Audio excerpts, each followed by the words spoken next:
Okay, we're live. Hi, this is William Ramsey. Welcome to William Ramsey Investigates. On today's show, I have a very special guest, returning guest. His name is Sean McCann. He operates the Wake the Dead podcast.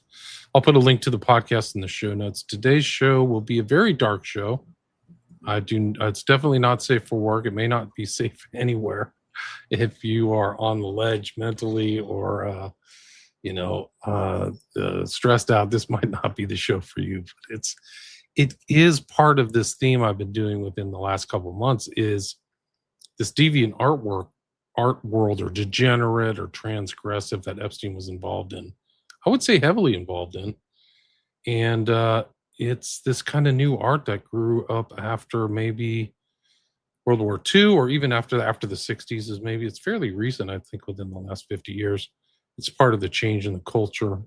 And whether it's CIA run or some intel op, maybe is a larger question I can't answer. Certainly, I'm doing a show next week with Jeremy Kuzmarov about Timothy Leary and his direct ties to intelligence and his admitted ties to intelligence as a cultural change agent. And his connection to so many people in the counterculture, really, which become the culture. Like, he was friends with Leonardo DiCaprio's dad. His archivist was Winona Ryder's dad. Like, all these people who are A-listers, really, are filtered through this guy who was a change agent, a Crowley lover, and an intel agent. But this is kind of like this environment.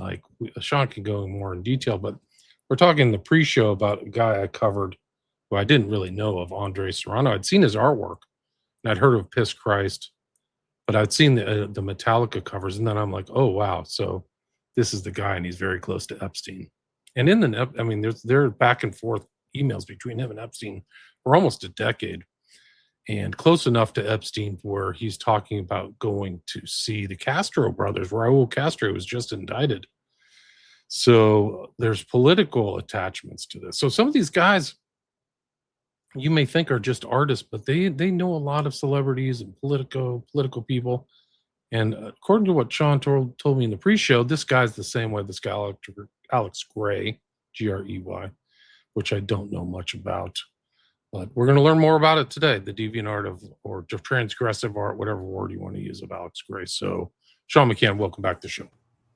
Hello. It's I'm glad to be here with bringing you information this time. Usually lately you've been a guest on my show, pretty much every week. We've been diving deep into mind control and Epstein and all of that. So this is refreshing to be over here this time, and I thank you for inviting me.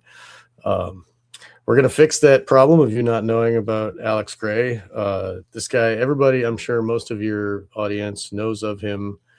I was a fan of him. I was dazzled by his talent, and I was in art school. I read his book called The Mission of Art, which is really fantastic. I still think it's great. It shows the evolution of the human mind by looking at the art we've produced since caveman times up to Michelangelo and all this. He's really, I considered him a great thinker, and a very talented artist. I bought his book, Transfigurations, like a big table book. And I never really thought much about what the book says. I was just like, oh, this is great. And I didn't really think about morality or any of that stuff back then. Anyway, I discovered him by being a fan of Tool. I was, since their first album, I was a fan of Tool, and I'd seen them many times. And on the stage behind them in the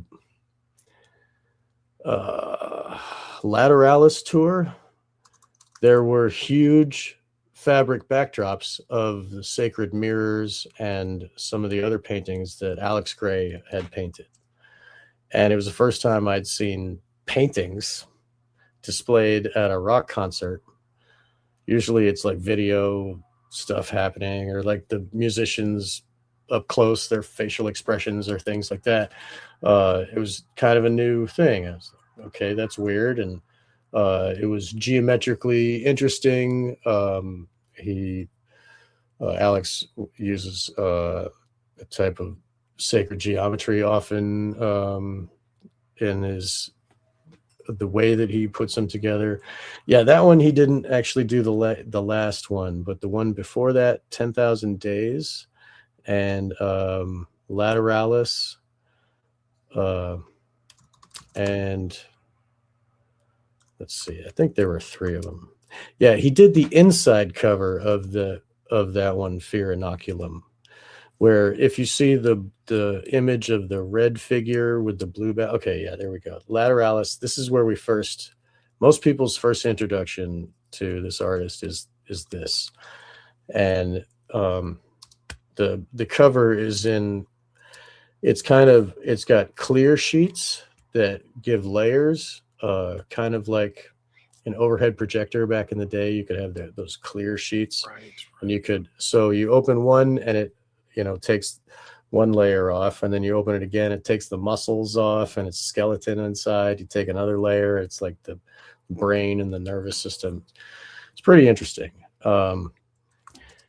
And so that's where, okay, I thought this guy was pretty good, and he's talking about the evolution of humanity, and in his book, and he's got a lot of the Eastern tradition ideas, and he gets very heavy into psychedelics, and he promotes psychedelics, much like Tool in their later guys. And I was a fan of psychedelics. I think it's a great idea. It's great. And now I see him in a different light, because I understand morality in a proper way now, and now I can see how Alex is like this kind of guru guy. Yep, that's another one. That's from 10,000 Days. He describes this as a blazing vision of an infinite grid of godheads during an ayahuasca journey. So Right. There you go. Total psychedelic stuff. Yes. Yeah, right. The infinite godheads. And so like he tries to depict man like the basically he's like this guru like figure that people put up on a pedestal, and they worship him every Burning Man, and he's like granddad of all the trippers, and everybody loves and is comfortable around him. And if you look at what he talks about, I mean, I even have some clips. I don't know if we want to play them, but yeah, what a goofball.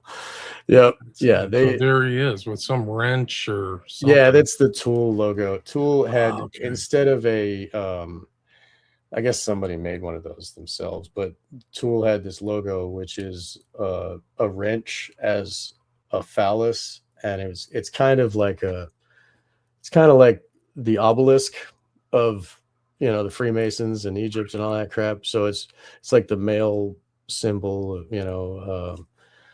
and in the Tool logo, actually, the two at the bottom, the testicle pieces, had black squares canted on their corner, which is double square. The black square goes back to the tesseract, and that's what the music is engendering that, and it's generating that and spewing that out. That's what. Right. So it's a full Exactly. phallus. I'd never seen that. Wow. Yeah, that's their old logo, right? And you have the double square. Yeah, that's right.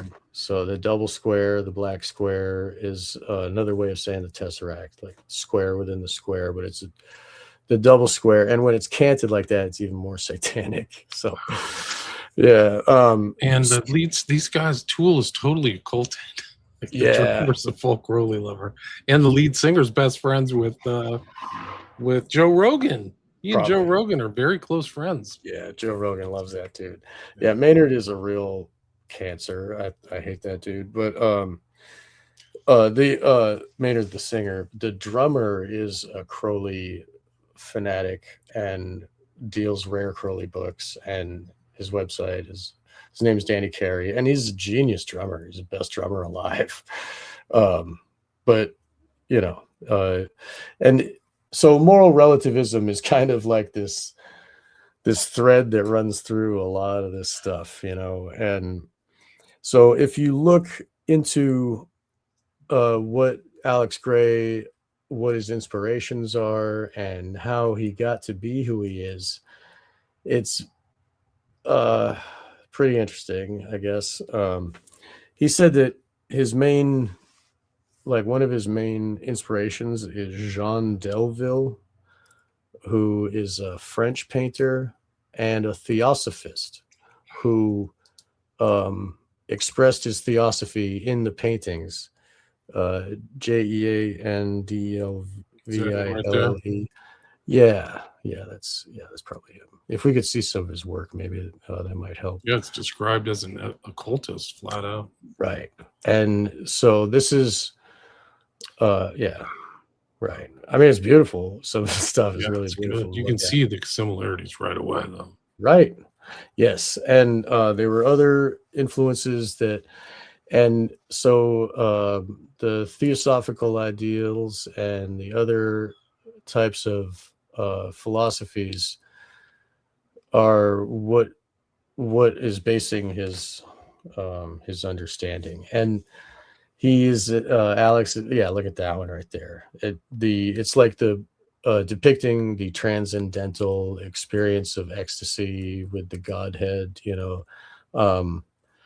And oh yeah, that's actually Satan's Treasures. Wow. That's actually the cover of a Morbid Angel album. I remember that one. This is, Blessed Are the Sick. That's really one of my favorite albums. It's funny that I didn't know that he did that painting. Wow. That's Blessed Are the Sick. But anyway, something Plato. But like, yeah, some of that stuff. I mean, this guy is much better an artist than Alex Gray, in my opinion. But so this is where his mind was coming up in. And also, Alex has a love of death. I guess we'll put it that way. Since I guess, like in his biographies, Alex talks about how his grandma died, and then his grandfather died when he was like 7 or 8, and then he would like collect dead animals, and he was like a mortician for dead pets in his neighborhood when he was a kid, and he would like have funerals for them. Very weird. We can, if you wanted, we could go to that alexgray.exposed, and I could show her some stuff. So and I also have a video, but we can maybe see some stills from it, or maybe, I don't know, because I don't want to get any strikes. But there's Alex did a TED talk where he explains about his early work and talked about how he worked in a mortuary. Okay, that's on your side. That's fine. I'll stop sharing it. Okay. Oh, sorry. No, that's fine. See it. I wasn't paying attention. This website says not safe for life, NSFL. So get ready, people. Yeah, get ready. Right.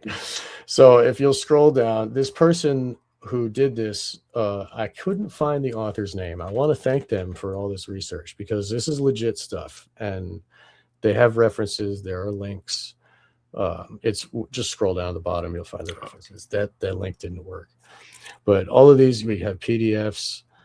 These are from interviews that he did, and magazines that he wrote into, giving his opinions. So if you'll scroll up here, we'll go to the okay, Alex Gray did the hanky panky with a corpse. Okay, And it says here, Alex Gray inserted his penis into the genitals of a dead woman who had donated her body as an anatomical gift for science and education without the knowledge or consent of the deceased or her family. Blind date pamphlet. You can buy this on Amazon. Lewis McAdams, 1981.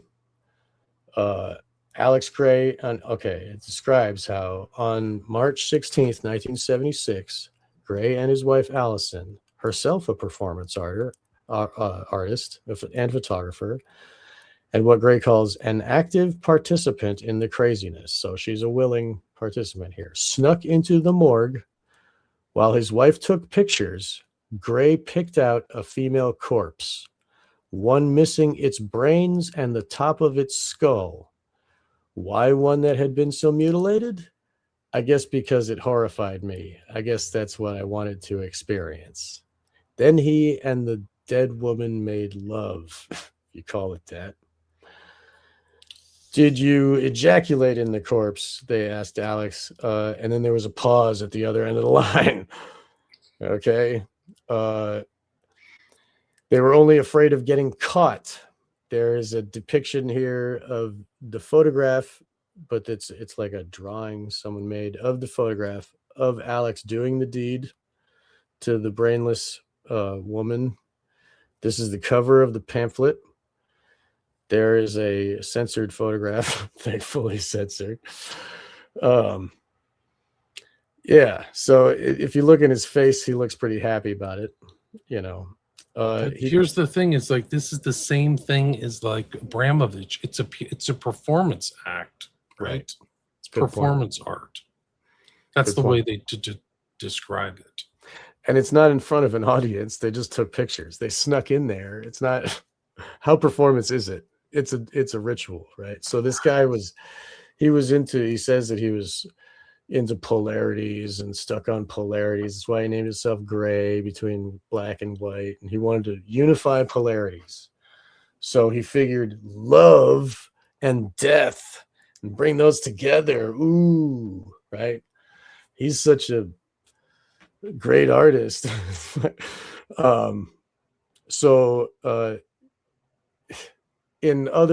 was another place where he wrote into Wet Magazine in 1981, talking to the editor about how he had another LSD experience, maybe, or a dream, where the soul of the woman that he had raped was very mad at him and would not forgive him.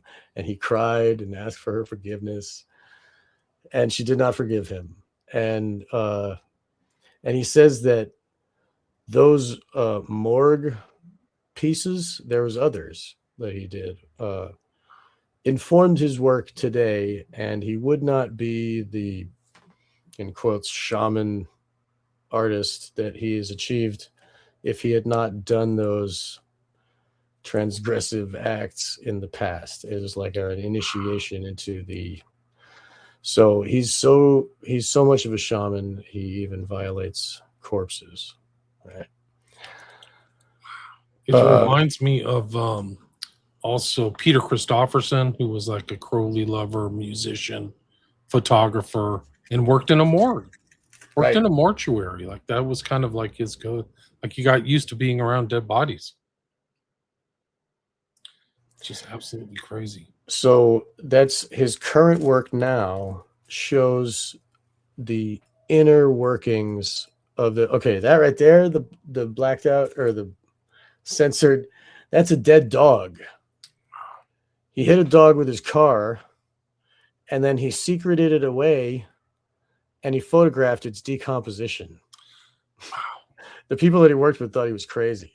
They were like, "Where'd you get the dog, dude?" He's like, "Oh, that right there is called brain sack, where he ate a bunch of spaghetti, and then he cuts off his hair onto the plate. Then he puts the brain on the hair, and then he vomits with ipecac onto all of it and puts it in a bag." Okay, that is the psychology of the individual. Wow. Right.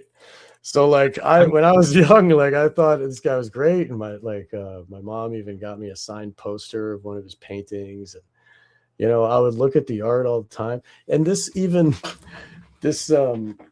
this Wake the Dead here, my poster, the eyeballs are actually, I was looking at an Alex Gray piece of work with a kaleidoscope. That's how I did that with a photograph. Um, it's, but anyway, so like it seemed it's kind of personal to me, the way that he is held up with this like reverence, and people look at him like he's, the king of mystical states or something, but he's actually an atheist. And he promotes the all is one, you know, right. and it's basically the theosophy, and he also promotes the ecstatic state of peak drug experience. The promotion of all the drugs that they were doing in the 60s, and Tool itself is a replacement in a way for Grateful Dead. Jerry died, and then they gave Grateful Dead, or they gave Tool stardom. Like 1993, Tool went to Lollapalooza and became the biggest band ever. They met Timothy Leary at Lollapalooza in '93. Makes sense. Yeah, so it was like their initiation, and then later Tool started changing their ways. They became more promoting it, because before there were a lot of like white hat jocks that would, like, the co-ed naked t-shirt type guys would go and get drunk and go in the pit and beat each other up, and but then they kind of transitioned their music, and Lateralis started with Kabbalistic lyrics, singing about 1 to 10, the soul coming down from into flesh, and all this high-minded ideas. They're trying to drag all these metalheads into thinking better, but it's at the same time they're facilitating the peak experience. People that used to go to Grateful Dead would they would take large LSD, and then they would smoke DMT, and then they would go to this white light, where they don't even see anything anymore. And like in the concert arena, they would save it for right then when Jerry's doing his, whatever guitar solo, and they're like, and it's a thing for them to reach that peak right then. And Tool is doing the same thing. It's like a pagan ritual or something, almost like that. Yes, and there's even quotes of Alex Gray talking about comparing how the dancing around the fire and the pagan rituals is the same as the ecstatic states that you get at a Jimi Hendrix concert or a Tool concert. I've even got a clip of him saying that, but we don't have to play clips. It's all good. Well, we can try. I mean, I don't care. I'm not on YouTube. I don't, we can try. I want to see what this guy says. I got a YouTube clip. I don't know if you know this, Sean, but this kind of like half-shaved head, there's been some heavy-duty mind control people who've done this. So I don't know if this guy's history, but right around this time, there was a killer in Santa Cruz who like was normal and then did a bunch of acid and went on a rampage. Can't remember his name, but he shaved his head like right down the center. And then also Manson had this haircut. He had a half-shaved head at one point. Really? It was wow. Yeah, I got to see if I can find it. That reminds me of, the Fiona Barnett says that the split brain programming is the core of all their MK Ultra, like Grok the Clown type trauma-based mind control, is to split the brain and to use the brains in separate, because the right brain processes like spiritually, like beyond time, and the left brain does all the math and stuff, but the right brain is the subconscious intuition, and that's how they can program the kids so perfectly, is by tuning into those different types of brain activities or functions. Which is why like the left side of some of these guys' brains or faces have like scars or marks around the eye, because they're trying to access the right side. Have you heard that? Yeah, because we're cross-wired, right? Right. So your left side is wired to this side Yeah, and the opposite or something like that. I'm trying to that's find the interesting. Manson pick. Yeah, There's just one of them. that's interesting. There's that guy, Shrek, Satanist, that did a movie about Charles Manson. Nicholas Shrek. Nicholas He Shrek. cut off one of his ears. I think it was his right one, but he said it was because he was studying Manson too much, and it just happened because Manson thing was like trying to chop off a dude's ear with a sword, and yeah, Nicholas Shrek, right? Yeah. This is it. See that? Wow. This was John Lindley Frazier. Wow. There's Alex Gray. Same side too. Wow, dude. I'll bet he did that in honor of this dude. And if you read this guy, he was like, he ended up killing himself at Santa Cruz in the 70s, right? Close to when this picture was taken, 75. Right. But he went and killed like just a horror show. Like the guy was normal at one point. It was 1 year after Charles Manson led Helter Skelter, Santa Cruz Killer. And then he went and like wiped out a person. And he was signed with tarot, so it's an occult crime, you know? Wow. Yeah. I never even knew about this. Yeah, no, there were 3. I did a show. There were 3 guys. It was the one big tall guy they did in Mindhunter was in Santa Cruz, Frazier, and there was another one.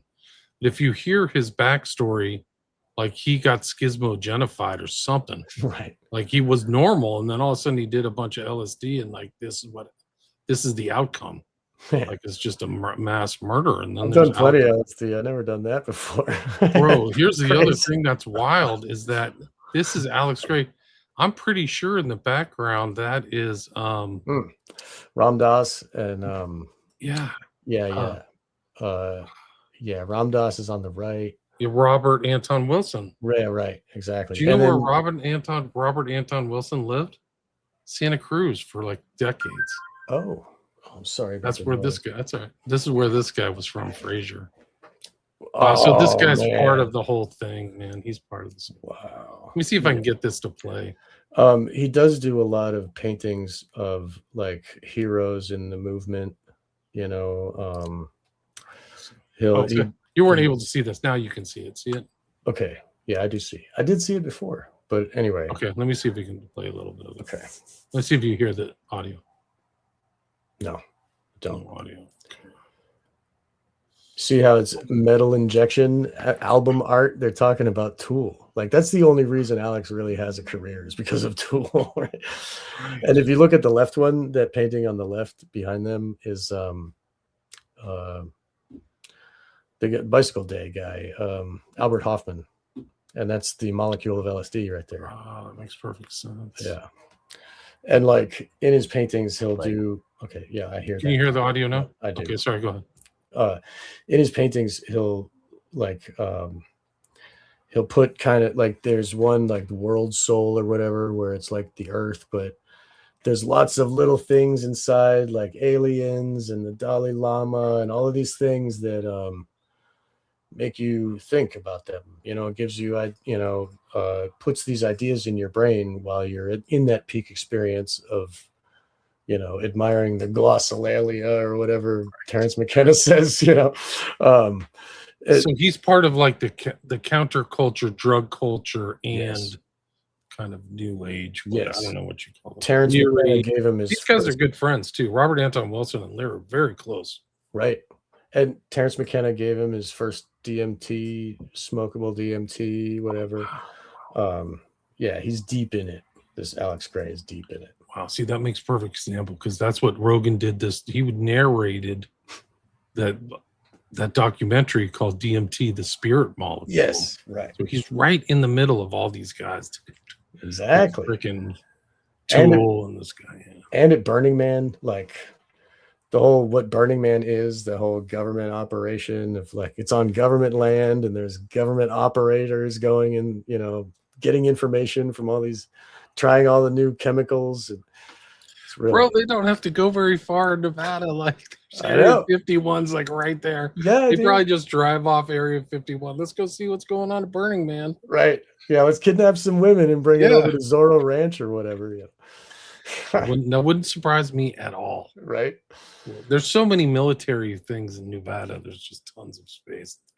Exactly. Yeah, Burning Man used to be a bomb site where they would test bombs and shit. Makes perfect And sense. it's like the opposite of what humans need. You know what I mean? There's no water. It's all like it's 120 degrees in the daytime. Like it's hell. I don't know why anybody would go there on purpose. It's in the middle of nowhere, man. Yes, it really is. Like, right. I think it's almost like 30 miles off the beaten path. Like it's even off of the freeway, which is the freeway from Vegas to like Elko into Utah. There's nothing there, dude. There literally is like nothing. Like Elko's kind of a small town, like in the Fear and Loathing movie, how it's just open desert, right? Yeah. It's like reservations and just like one car town or something, one pony town, whatever you call it. It's bat country. It's bat country. They're coming in heavy. All right, let's listen to this. All right. What do you hope that other people see in your work? The people who look at the Tool artwork and stuff like that, what do you hope that they take away from it? I think with Lateralis, I guess there was a sense that we're really a package of miracles. We're multi-dimensional, multi-layered manifestations of a physical dimension of ourselves, and the psychical dimension of ourselves is just a fascinating thing to contemplate. But it's a very physically oriented kind of appearance. The next, the 10,000 days then was this completely out of the body kind of thing, and into like a spiritual world, into like the heavens, and so that was the net of being, that just was this endless interconnectedness. So I think that the idea that we have a body, but we also have this kind of timeless spirit that is there anthropomorphically represented by this kind of web of interconnected heads and things like that. So each one is a different kind of lesson, but I think that collectively they'll build. Now we're building Entheon, and on the 3rd floor there will be a special chapel for the sacred mirrors. Can I just say something about that? Yeah. Okay, so they basically have their own cult. Okay, those two right there. So those that's Allison and Alex, and you can see Allison. She almost wants to laugh at him, like he's looking at her face while he says those things is funny. But anyway, so they basically have like their own cult. Every full moon, they do this ritual at this sacred space they built called Entheon. And it's got all their artwork there, and they invite all these tripping fools to come. And I guess they have security there to make sure that nobody like freaks out, or whatever. But they have contacted people every month that are high on whatever, and their loose minds are under the control of these two who run these parties every month and on the full moon. And yeah, wow, right. And what the full moon, what wasn't it Damien Eccles who put a glass of water out under the full moon? Moon magic, moon water, drink it, right? And didn't he submerge those bodies on a full moon, those poor kids? I think it was a full moon. I think May 5th was a full moon. Right. It's positive. Right. He also drew things of human or baby sacrifice under a full moon. Like there's literally a drawing of it in the court records. Yeah, I'm glad that you stay true to the court records, and I'm going to keep my fingers crossed. I won't mention the thing, but I hope it works out. So, but yeah, this man, wow, and there it is. It's the Kabbalah on the floor. Like somebody's put you need to some freaking share work that. into this. We don't see that. Oh, I'm sorry. It's Gosh, okay. I'm not doing my job very well. You're fine. I'm like off on it. This is the Entheon website. Let's go to the beginning. Okay, yeah, this is this building that they made, and the writing is Allison's creation. It's like a sacred writing that doesn't.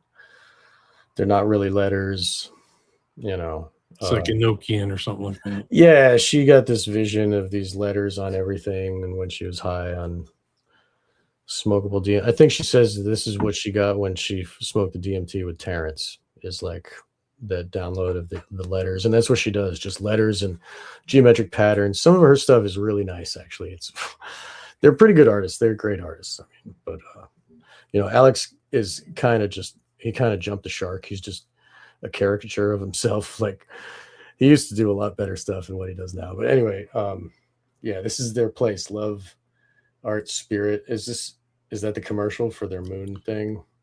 I don't know. But So this is trippy just watching it. Yeah, right. So there's the sacred mirrors right there. Okay.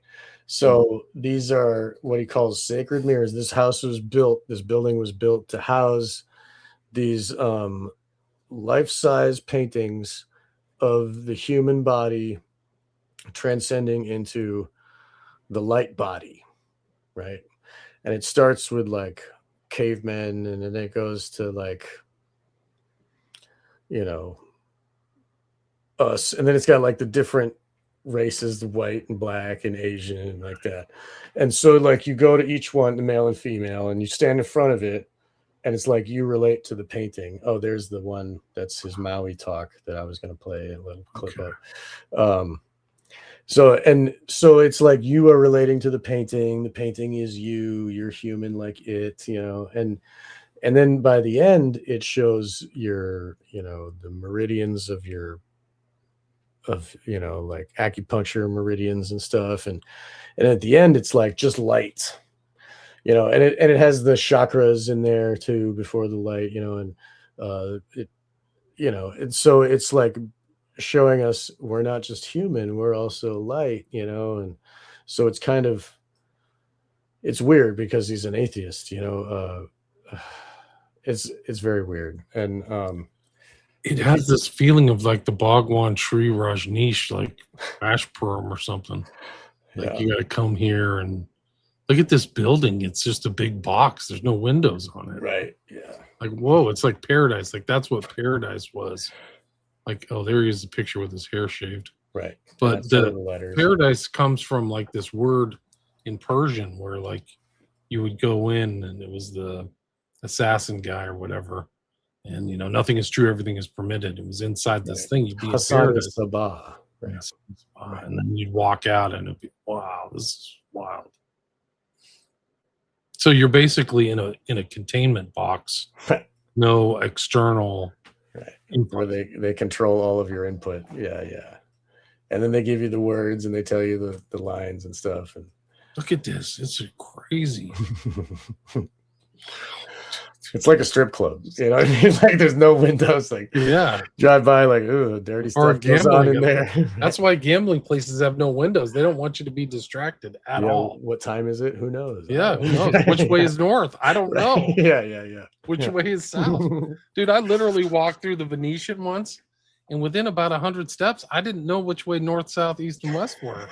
I could not figure it out. I was like, what is this? How do I get out? And all like the escalators are at weird angles. They're not even at 45-degree angles. They're like at 56. Like they're not like squared up. It's wild. But this reminds me of that. Walmart wishes they had their designer. So okay, they're working on it. Yeah, I was getting there. Yeah, right. So okay, there's Adam and Eve. Oh well, you know who's figured it out is what's the blue and gold place from like Sweden? IKEA. Oh, IKEA is the same way. They don't have you walk on an angled path. You're kind of like going around a zigzag. Yeah, and they give you a free ice cream, and they just like to push you off into this. Keep going, bro. Keep going down the yellow brick road. Yeah, right. There's a purchase down there. Right. Yeah. Anyway. So Wow, this is so this is the place that they bring him to, and this is the kind of artwork. There's Albert Hoffman again, and so this they, like you said before, the guy, the other one, there's a cultural change agent. So is this guy, Alex Gray, cultural change agent. Yeah, Robert Anton Wilson, Leary, Yeah, all yeah. cultural change agents. Right. So this is a modern, depiction. Yeah, this is just another one. He did a painting of Terence McKenna's Stoned Ape. If you scroll up a little bit, Stoned Ape. there's they're on the left. The green, the male and the female are like they're eating like mushrooms, I think, or maybe that one's Adam and Eve. But there's another one, Stoned Ape eating mushrooms, and then he like speaks language, and So the mushroom is what the spiritual. It's what brought us out of the apes and into man, like that's Terrence's idea. But Alex is taking Terrence's mythologies and he's turning it into a picture for people to contemplate while they're in their peak experience. Look at all this staff. So he really does have a whole crew, man. Yeah, right. Look at this. Like, this is 2025. Yeah. And he's got the triangle with the eye or whatever in it. Oh, right. That's another thing. That's his logo, whatever. And that, it can mean a good thing. Like I said in our other episodes, the Eye of Providence could be representing an awakened consciousness and, the third eye being awake.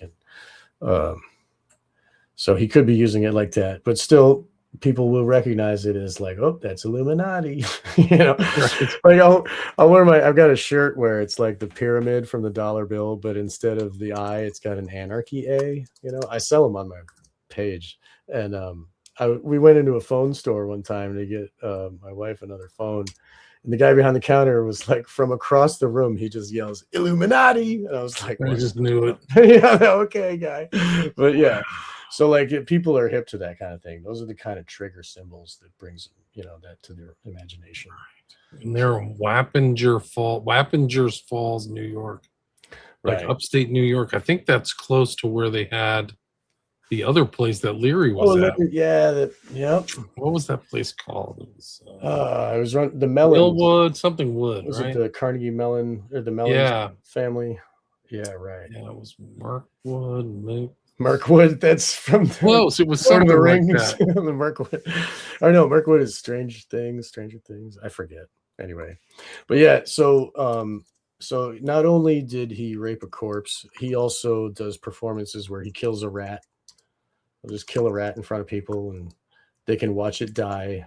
Millbrook, right? Yeah. So like this dude is not a morally good character, and it seems like it only makes sense that the death cult would hire this guy who literally made love to death. right. As this, just like how they hired Kinsey for all their sex stuff. Like, okay, right, but this guy, he has money. Like that's $1 million project with all the art and everything.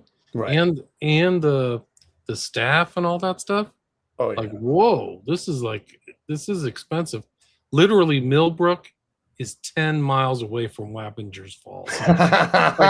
Like, literally, you could just jump. It's probably also, or it's probably Mellon's land. It's probably the same land, Oh, I wouldn't be surprised. 10 miles is not that much for a rich family. It isn't. It isn't. Right. They're close enough to like make that drive out there from, of course, New York City too. Like, hey, you want to go north? Right. And then they had the whole, 69, the Woodstock and all that crap up there. Right. Yeah. Yeah. Woodstock isn't that far. It makes perfect sense. Woodstock is like another 20 miles. I mean, here's the map. I'll bring it up. Let's see if I can show it. Like Alex and Allison were going to do it in New York City. They were going to have it right in the middle of New York. And that didn't work out. So they went up to where they're at now. They're at Wappingers Falls. Here's Woodstock. If you see my mouse, right, that's Woodstock. There's Millbrook. That's where Leary was, and all that stuff went down. And here's Wappingers Falls. It's literally like a 10-mile radius. Like Wow. it's the epicenter. There's all kinds of there's like other stuff up here too. It's on that river too. That's a big deal. Yeah. That river has got a lot of stuff going with it. A lot of occult There's stuff. something else up here too. There's like some kind of like other schools and Nexium's up around there too. All this weird stuff. I think they're out of Albany, but anyway, it's always been that way. Yeah. This So- is wild stuff. I never knew about this guy. It's weird too because the same thing happened with the guy like Andreas Serrano. Like I've seen the artwork, I just didn't make the connection. And now I like Tool. Like now I know the connection. Like, oh, this is where this art is coming from. Right. That makes perfect sense. It all works Right. together. Just like how it makes perfect sense that Tool would be blasted out into the consciousness of America and the world after Grateful Dead is finally done. Like Jerry dies, and then '93 they got a Tool with Lollapalooza, and it's and Tool is. They were at least uplifting some pretty satanic ideas, like life feeds on life. This is necessary. Like these mantras that they like push into your head while you're like doing the peak thing. Now I think their mantras are a little better. I mean, but some of his other stuff is really satanic, dude. Like if you've heard like his one on a different band, what's the lead singer's name again? Oh, Maynard, James Maynard. Keenan. He does another thing called like Perfect Circle. Yeah, Perfect Circle and smiley faces. And Of course. some of it's really blasphemous, like Yeah. F He's your got- God and stuff. Oh, right. Yeah, he does that. Yeah, he does that. That was real popular back in the day. Nine Inch Nails would sing about that, and all them in the '90s. That was a big thing, and I think that's part of why they put that out there. Like metal became the new psychedelia. It's not just Tool. Other metal bands went slower and deeper. Like some of the most amazing music I listen, like the most psychedelic and amazing music that I listen to is metal. It's kind of the same way that even now, like they had pop country, they had metal was in the pop for a while with all the hair bands and crap, and then they transitioned it after the grunge, and Tool was part of that grunge thing. Like Tool was riding on the coattails of the Melvins, and the Melvins were the epicenter of the Seattle music scene, and they were Nirvana's favorite band. The lead singer of Nirvana, they idolized the Melvins. The And- Melvins, right? That was a right. huge inspiration for Cobain. I remember that. Right. And so Tool, like Maynard, would travel up from LA to Seattle just to hang out with those guys, the Alice in Chains and Lane Staley and the Melvins and all that, and to become friends with them and stuff, and basically like drain their talent and their inspiration, and brought it back to LA, and LA became the epicenter of it, just like the Laurel Canyon thing. Instead of San Francisco, it was LA, Right. So like Maynard was part of the operation with that. And I think there's a lot going on with how, and so like Tool's first single, Sweat, on their first album, forget the name of the album. Anyway, it was Opiate. I think Opiate was their first album, which has like a priest with demonic looking priest on the cover. And the song Opiate is pretty anti-Jesus, Like opiate to the masses, right? Isn't right. that- Basically. Yeah. Right. And, but in that single, there's a line from the song where it says, "Seems like I've been here before, seems so familiar. Seems like I'm stepping into a dream within a dream," right? But that "seems like I've been here before, seems so familiar" is from the Grateful Dead song Born Cross-Eyed, which is from Grateful Dead's first album. And So it they're is carrying on the tradition. Wow. exactly, literally, it's right there. Yeah, right, Makes perfect sense. right. The mental hospital where Dan White and Sirhan, I think, was at Tascadero. I'm not positive, but they were best friends. Dan White, the guy who like killed Harvey Milk, and Oh, wow. George Moscone is best friends with Sirhan. And then Sam Kinison did do a bit on necrophilia, but I think it was based on a true story. Have you ever seen Sam Kinison's bit about necrophilia? Never saw that one. No. Okay, it's right in line with this subject matter. I don't want to play it. Yeah. Kinison could go the distance, man. He could really break through the barriers, because the necrophilia bit is something else. It's magic for the way a comedian can take a topic like that and make it funny, like. Have you ever seen Kinison like not on a stage? Like, he's very lucid. Like he's I thought he was intelligent. I mean, he's obviously has a persona, but like when you talk to him, he's like, yeah, oh yeah, well, I'm doing this, and I feel like it's my First Amendment rights to speak as I want. It's really interesting to see him off stage and talking more. Apparently, he's a huge cokehead, and like, obviously, when you see him on stage, like, holy shit. I'll play it for you now. Like, we'll probably wrap this up. I mean, I feel like we're at the 50-minute mark. We pretty much, I think I said what I need to say. People can look further into it. There, special thanks to whoever did this, alexgray.exposed. It doesn't have Alex. That's the website, alexgray.exposed. And there's all the links. People can look and learn more about the truth of what Alex Gray has done, and how he doesn't say it was bad. He doesn't, he says that it was necessary for his evolution as a shaman or whatever. So he stands on his immorality, and I think that people shouldn't think of him as such a wonderful person. Maybe he's talented, maybe he has written a good book, but I would not say he's a good man. And I guess we'll leave it there. Yeah. So there is no author's name, so I can't really say thank you, but this is not my research really. Like, I discovered this, and it was shocking enough to me that I wanted to share it with everybody. So thank you, William. Yeah. alexgray.exposed. And they say here, it's not safe for life. And it's also, there's facts and evidence, and some analysis and opinion has been included. So there is a disclaimer.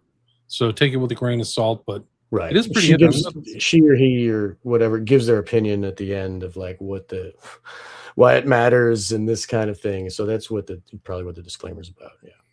This guy reminds me a lot of like Peter Christopherson. It really comes to mind. But also these change agents who kind of work in different mediums and stuff too. And also kind of like Jared Leto, like he's an artist, but he's got some kind of weird group. Like he wants to have a group of people. And this guy does too, man. That's 2025 with that building. This is, contemporary. Right. It's something happening in the past. Right. It happens now. So. And just another thing real quick. I saw that Jared Leto is offering buy one, get one tickets if you scan your retinas or something. I forget what it was. Like yeah. I'll have your ID forever. Exactly. Yeah. I forget exactly what it was. But more it was one of those more ornate than your fingerprints. Right? Just get the Neuralink and you can get a free ticket to Jared Leto. 30 Seconds to Mars guy. But yeah, so talk about a smiley face occultist. Holy smokes. Yeah, right. Yeah. Where can people find your work, Sean? You can I run Wake the Dead podcast, and you can find Wake the Dead pretty much at all the audio podcasters, and I am on YouTube and BitChute and Rumble and Odyssey as well if you want to find the videos. And I post everything, all the links, and I do have a donate page and a t-shirt selling. I sell designs that I've created on my website, which is onegreatworknetwork.com/Sean-McCann. It's not actually my website, but I'm given a page there, and I can do all my operations from there, and I hope that people visit. And thank you very much, William, for sharing this. This one was on the back burner for a long time. It's kind of one of those subjects I don't really want to talk about, but it's good that I got it out of my system because it fits into the whole deviant art thing and It does. Epstein. Like, it just shows these guys aren't just artists. right. They're culture change agents. They're connected. They have friends in right places. It's very, there's the ominous parallels, to say the least, I would say. So people That's check it right. out. Wake the Dead podcast, Sean McCann. Anything else you'd like to add? Anything else? No, just I look forward to the next shows, one. the next ones that we do. We have on the docket. We're going to be talking about the FBI intake files. Hopefully this weekend or next week or whatever. Yeah, Sunday. I look forward Sunday. to that. We've been going Sunday since before Charlie Kirk was killed, September 10th, 2025. So it's been August. Off and on, we took breaks and stuff like that. But Sure, we're humans. We got to take a break every now and again. we're pretty consistent, and we roll for 2-3 hours, at a time. So if people want to join the chat or join the chat here, we just chose not to do it on YouTube just because this is not YouTube friendly at all. But this will be our 32nd completed episode. So you can go back through Sean's catalog at Wake the Dead or mine and listen to some of the other ones. We've done so many other great shows on different topics and similar topics to this. So those are still contemporary. They're not, most of the That's right. shows that I've done with him are, you could listen to these 10 years from now and still listen, glean good, edifying information like this. Like this helps you kind of make more connections in this kind of countercultural world and what they're promoting. A lot of people, like I grew up in Northern California, and I know of people who went totally insane from psychedelics. Like they didn't come out the other side. And it was also promoted when I was a kid, it was promoted as very cool and like Right. adventuresome, and this is the new frontier. And a lot of people was just you just got really high. That's really how it was. Right. Like it was just an excuse to get high. Like I don't know if people who came through, like I don't know, maybe some people did have great experiences, but it's just like ayahuasca. It's a roll of the dice. You're rolling the dice with some Right. heavy duty stuff. Especially with like a lot of like LSD is dissolved into paper. It's invisible. You know what I mean? Or if it's liquid, it could be a research chemical. It could be LSA. It could be something else. Could be like it could be not LSD. It could be something that was concocted in some weird basement somewhere. That's the risk with that stuff. With cannabis, you look at it, you know what it is. You know what I mean? Like fuck mushrooms, you can tell. Like, but it's tough with It's the same thing with pills today. You don't know what they're cutting Right. stuff. Yeah, People are powder. super irresponsible. Right. There was a rumor when I was growing up. I probably passed your era, but like they were cutting LSD with strychnine. Oh, So, right. like, Yeah, that was a a rumor. I never knew if it was No, real or I not. think it was for helping it adhere to the paper or something. It was like to help it. But then I knew goth kids that would do strychnine as a drug, just strychnine. Like, That's high risk. yeah, pretty crazy That's motherfuckers. Yeah, they're crazy. I mean, some of these people who came through the other side are very lucky because some people didn't make it through. That's really the Right. truth.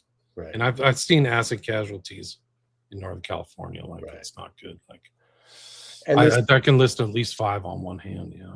and what Alex Gray is promoting and what Tool is doing,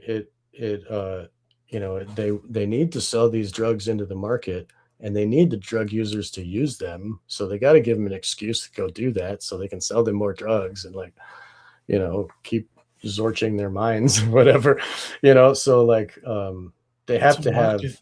exactly, like they have to have somewhere that this can be accepted and promoted so that it'll facilitate their other operations. Just like Burning Man, right? Like Exactly. Burning Man is now it's now a business, just like Grateful Right. Dead shows. Like, oh, we're just traveling around. No, those are huge money makers, dude. Yeah, I they think- call it Shakedown Street, where everybody sets up their wares and stuff. And yeah, There was one thing, I think that one of those last tours before people died or something was like the number one earner of like the tours. Like I remember tens of $1 million were made on one of their tours, right, and that's just ticket sales.